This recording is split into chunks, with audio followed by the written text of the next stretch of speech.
સાહેબ તમે વાઘ બકરી ચાનું નામ સાંભળ્યું છે, પણ તમને એ ખબર છે કે આ વાઘ બકરી ચાનું નામકરણ કઈ રીતે થયું? હું તમને કહું યાર, આમાં કેવું હોય, સવારે વહેલા હમણાં 7:30 ઉઠીને એક વાઘ ચા બનાવે અને પછી 8:08 ઉઠીને બાપરી બકરી પોતું બોતું મારીને ચાને પીવા આવે.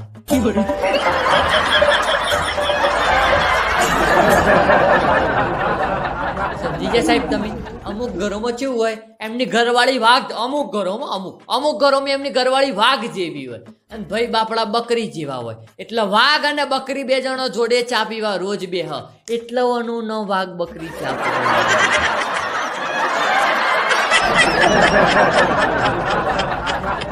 આ તો મને ખબર નથી સાહેબ, પણ અમારી કોઈ એવું એક્ઝામ્પલ છે, હું આજુબાજુ બધું નોટિસ કરું ને એટલે અમારે આવી બકરીઓ જોવા મળે પાછી.